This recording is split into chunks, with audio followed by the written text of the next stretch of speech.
Hello students. आज SSC CGL और competitive exam, चाहे कोई भी कम्पिटिटिव एग्ज़ाम हो, उसमें अगर इंग्लिश आती है तो उसमें किस तरीके से पढ़ाया मतलब पूछा जाएगा।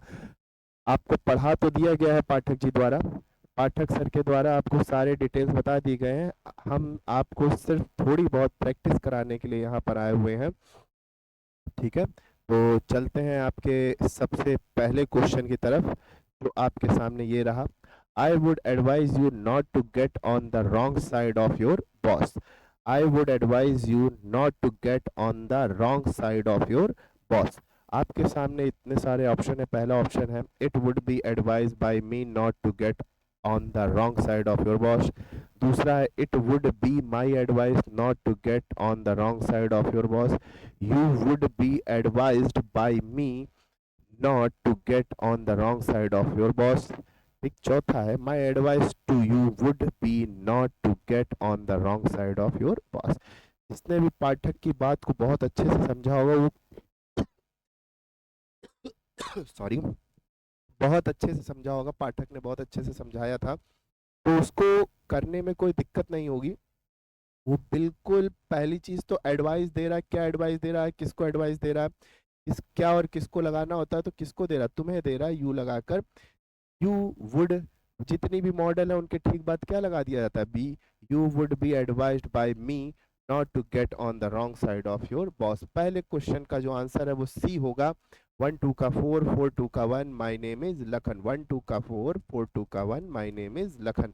जिस भी बच्चे ने फर्स्ट का सी बताएगा बहुत ही सही तरीके से आंसर होगा। चलते हैं सेकंड क्वेश्चन तरफ। सेकंड क्वेश्चन आपका है he decided to sell the car. He decided to sell the car, तो क्या होगा। It was decided that the car should be sold. नहीं, the decision was made by him to sell the car. तीसरा है the decision that the car must be sold by sold was made by him. He decided that the car should be sold. ठीक है, तो second number का answer जो होगा, क्या decide किया कि मैं अपनी कार बेच दूंगा। पास्ट टेंस है तो एक कदम आगे, the decision was made by him to sell the car. The decision was made by him to sell the car. भाई डिसाइड क्या क्या क्या डिसाइड किया, सेल द कार। ये इतना क्या बन गया, डिसीजन बन गया। तो द डिसीजन हो गया was made by him to sell the car. ये कम्पिटेटिव एग्जाम है बेटा, इसको बहुत ही डीपली पढ़ना पड़ेगा तभी आप ऐसे क्वेश्चन कर पाओगे। सेकंड का बी आंसर सही है। चलते हैं थर्ड की तरफ। The room was cleaned. The room was cleaned, तो क्या होगा, the room cleaned the room, the cleaner cleaned the room, the room should be cleaned, I cleaned the room, या समवन क्लीन्ड द रूम। ठीक भाई, room कोई मनई का बच्चा ही साफ करेगा, तो समवन लगाकर someone cleaned the room.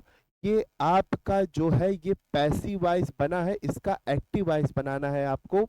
By someone लगाने की जरूरत नहीं होती है, तो यहाँ पर बाय समवन जब वापस बनाओगे तो लगाना पड़ेगा समवन क्लीन्ड द रूम। इसका जो एक्टिव वॉइस है, तो आपको ये भी देखने की जरूरत पड़ेगी बच्चा कि क्या पूछा जा रहा है, एक्टिव वॉइस से पैसिव वॉइस या पैसिव वॉइस से एक्टिव वॉइस।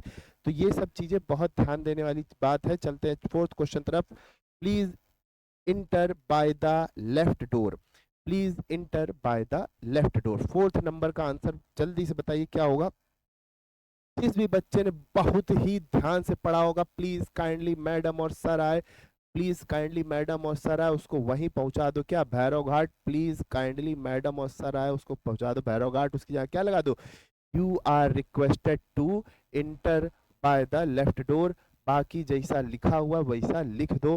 तो फोर्थ का जिस भी बच्चे ने बी बताया बिल्कुल सही बताया। चलते हैं फिफ्थ नंबर पे। Physically challenge people should not be laughed eight the public. physically challenged people should not be laughed at by the public। ठीक है, पब्लिक का लिखा है ना यार, हाँ सही लिखा है। फिफ्थ का क्या होगा, जल्दी से बताना शुरू करिए। फिफ्थ का आंसर क्या होगा।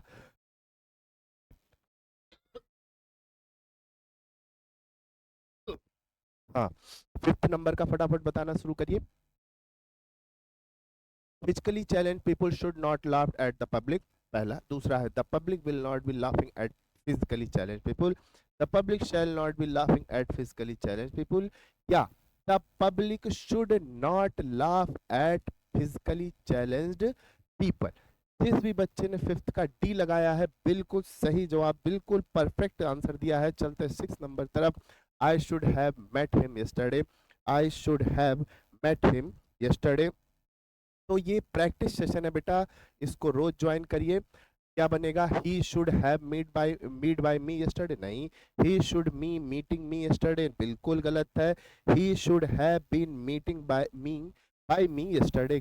देखते क्या होगा। फोर्थ क्या है? He should have been met by me yesterday. तो जिस भी बच्चे ने सिक्स्थ का आंसर डी दिया है बहुत सही जवाब दिया है।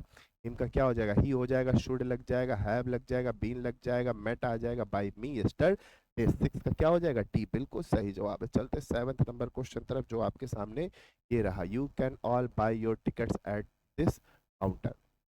ठीक है, you can all buy your tickets at this counter. तो 7th का देखते हैं कौन सही बताता है। 7th का जो आंसर है वो 7th का डी होगा बेटा। क्या होगा? यो बाय मतलब खरीदो, क्या खरीदो? योर टिकट, कैन के बाद बी लगा दो,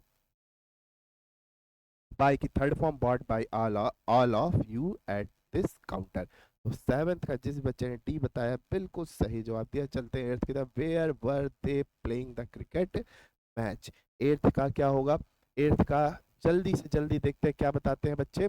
8th का होगा बच्चा, वर was the cricket match being played. ठीक है, वर was the cricket match being played. Was continuous के साथ क्या लगता है? उसी की सहायक क्रिया के ठीक बाद बीइंग लगा देते हैं। तो जिस भी बच्चे ने दे नहीं लगेगा, बाय दम लगाने की जरूरत नहीं। अगर लगा दोगे तो गलत नहीं है, लेकिन अगर ऑप्शन में नहीं हो तो लगाने की कोई जरूरत नहीं है। चलते हैं 9th नंबर क्वेश्चन तरफ। My teacher gave me a journal to read.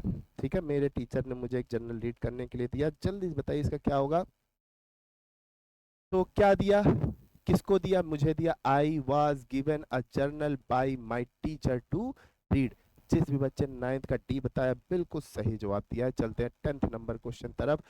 10th number, it is impossible to do this, it is impossible to do this.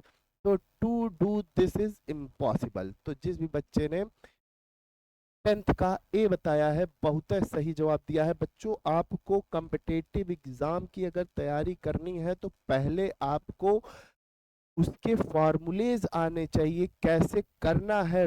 आपने अभी तक इंटर में आपने जहाँ पे पढ़ा, अगर आपने पाठक से नहीं पढ़ा है तो आपको दिक्कतें होंगी, और उसके लिए आपको पाठक के वीडियो देखने पड़ेंगे, लाइक करने पड़ेंगे, शेयर करने पड़ेंगे। अगर चाहते हो आपके दोस्त का भी हो जाए इंग्लिश में, इसकी वजह से आपका कोई प्रॉब्लम ना हो, तो आपको ये करना पड़ेगा। तो अगली बार आपको नेक्स्ट और अच्छे अच्छे क्वेश्चनों के साथ मैं मिलता हूँ। उसके लिए तब तक के लिए धन्यवाद। सत श्री अकाल, नमस्कार।